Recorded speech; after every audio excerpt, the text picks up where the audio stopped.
My name is Jonathan Parks, and welcome to Jonathan's Nature Crafts.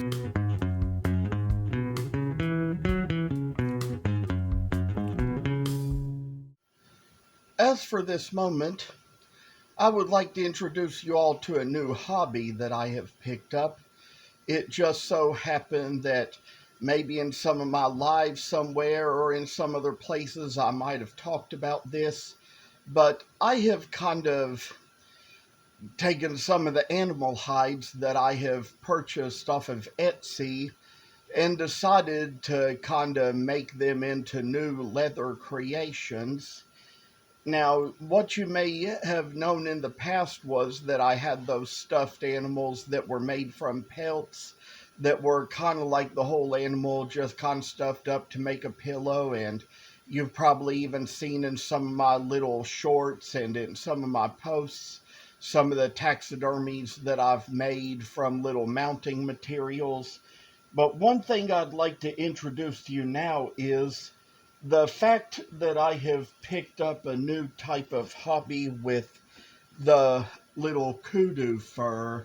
And as you see, it was sometime like about over a year ago that I was purchasing off of Etsy and found these pieces of kudu hide. I wasn't aware how big they were. I knew how expensive they were. I purchased them not expecting them to be so big, and it just so happened that even after I purchased them, I'd say we kind of had the flood come through the basement and we had to put stuff away on pods, so a lot of my craft stuff I just didn't have access to for a long time. But when I got it back out, I decided I wanted to kind of at least try to take the fur and make some pillows with denim on the back.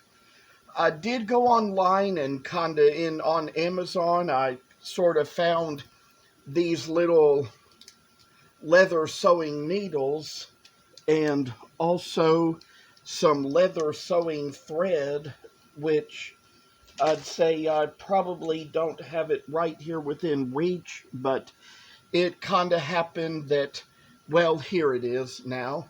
And it just so happened that when it came down to that little particular piece of work, it was that, I kind of wanted to sew through it with just the leather needle and the leather thread, but it was so big and cumbersome that I was kind of afraid to try to push it through. I was afraid I would injure my thumb, like the back of that needle would go through my thumb, so didn't know what to do, but had somebody suggest to me that I go on YouTube and probably learn a little tutorial about how to do thread. So there's kind of a few steps to it that I've learned here, and have learned how to take a certain mallet and a leather pricker and an awl, and I will also just demonstrate here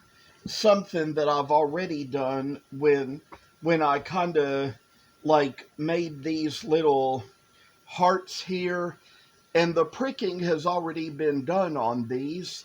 There will be a video series later where I'll probably demonstrate for Valentine's Day how to sew these heart pillows when I really get down to it, because that's going to be in a theme. But I will tell you, even before I got the pieces cut out for those, I had already just kind of planned ahead and made these purchases for this giraffe fur off of Etsy.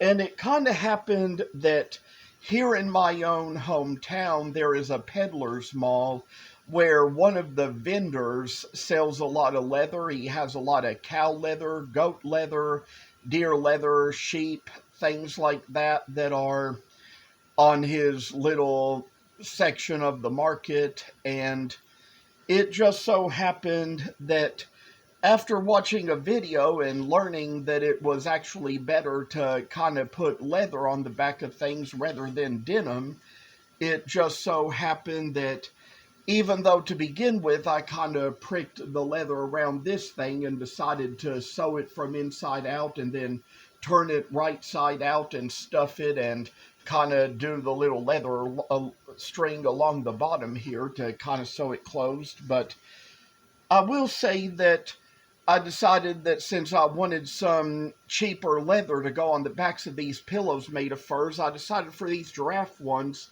I would take like this little tan leather that I picked up there. It's a type of deer leather, and put it on the back and just kind of like sew it along. You'll also see that knowing what colors of thread that I needed to make this, there just probably weren't that many of them in a big enough spool when I went to purchase it. So it was kind of cheaper from the store than it was online. And since I got several little spools in different colors, decided to put the different colors all around it to kind of, make the different mix and match for the little fur that is in the pillow. And it kind of happened that even with what was left of the kudu, I had some black leather that I decided to put on the backs of those just to try it out and see what it would do.